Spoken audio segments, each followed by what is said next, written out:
I've got a second wind now, and that's quite dangerous. So but I'm looking forward to a beer tonight and a good meal. I think everybody was glad to get back home. It's always nice to get back home after a long European tour. It's probably that kept everybody going on such a long night.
By Sunday afternoon, the decals are removed and replaced by the banners of the new sponsor. The transformed airship must arrive over Farnborough tomorrow morning at 11. But an afternoon breeze threatens to imprison the airship in its hangar. For now, Mike calls off the move. When you're actually coming out of the hangar, you've got the whole side of the ship against the wind. So it's basically like mooring a yacht in the dock and keeping the sails up in, 5 knots. You just wouldn't do it because it just thrash itself about. So when you're bringing out the hangar, that's why you're after sort of minimal winds.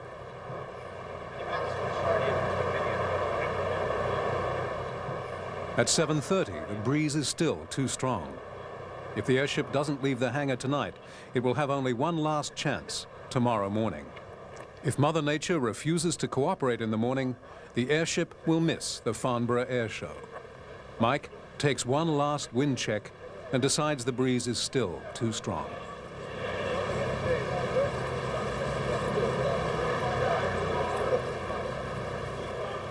Just as they're about to give up, the sun fades beneath the horizon and the breeze disappears. Mike, James, Matt, and the rest of the crew hurry into position. The window of opportunity is barely open. James gives the word, and the airship is pulled from its shelter.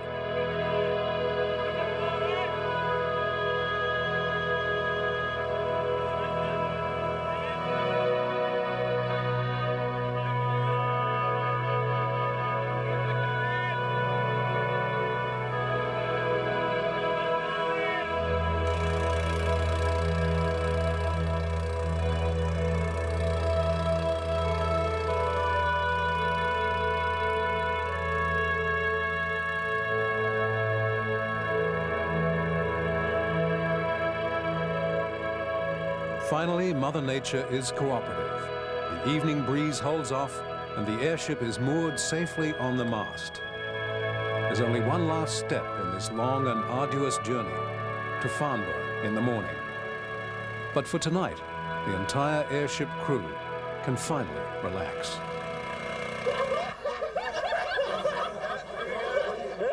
By 10 o'clock, most of the airship boys descend on the Falcon, a pub in nearby Bridgnorth. The Falcon has become the unofficial watering hole for the Lightship group. And when the crew works out of Halfpenny Green, some of the guys rent flats upstairs. Being involved with airships is something more than a profession. It's a lifestyle. And having a beer together is almost part of the job. We need to work as a team. I mean, we sleep together, we work together, we eat together. And, if we get along with each other outside work, then we're more likely to work better as a team. At 8 o'clock the next morning, the airship is free from its mast and ready to fly. James ballasts the airship, Mike fires up the engines, and the final leg of a long and difficult journey is underway.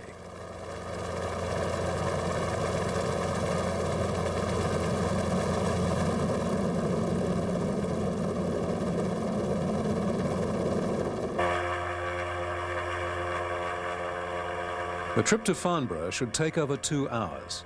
This time, the wind will help rather than hinder. As Mike departs to the southeast, a welcome breeze helps push him along.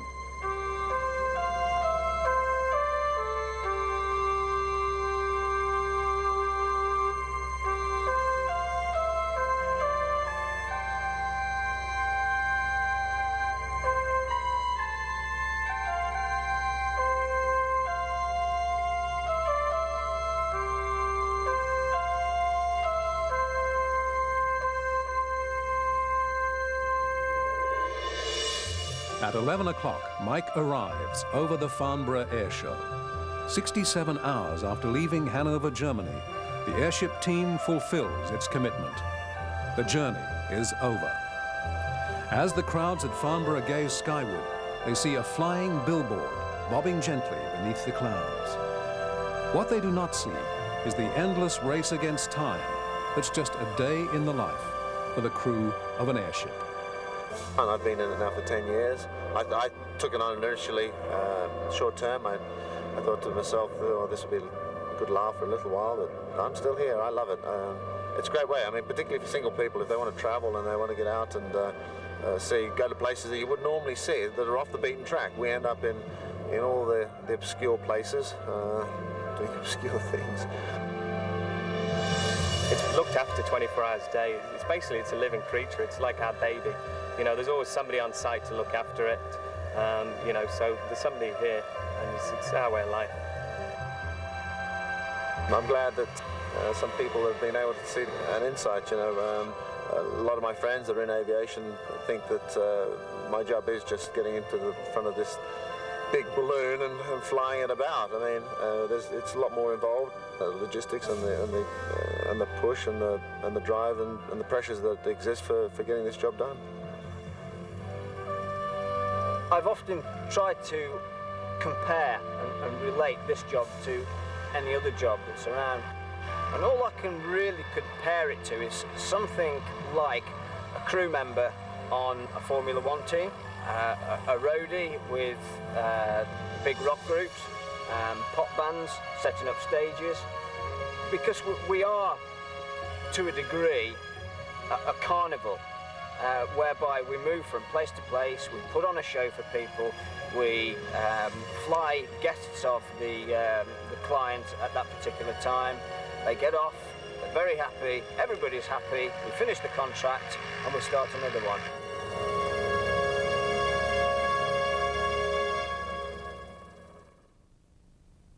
It takes a sense of adventure, along with having some physical fitness.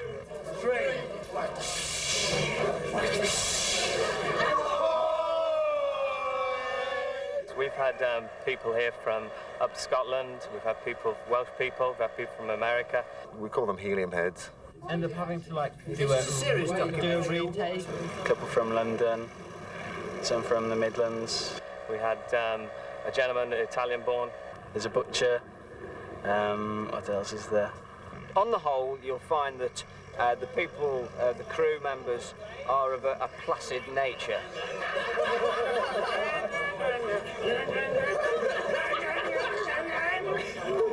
There's salesmen, you know, there's people who worked in banks, there's bakers. I mean, I'm a trained chef.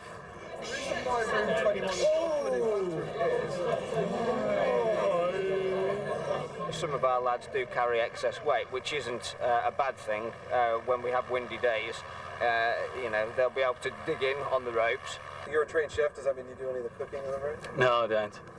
No cooking. You've got to be flexible enough to sort of, you know, live away from home, live out of a suitcase, eat crap food.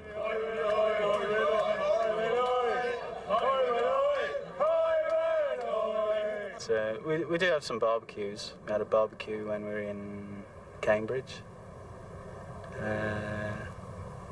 But I don't do any cooking apart from that. We work hard, we play hard, following a bag of helium all over Europe, and we enjoy it.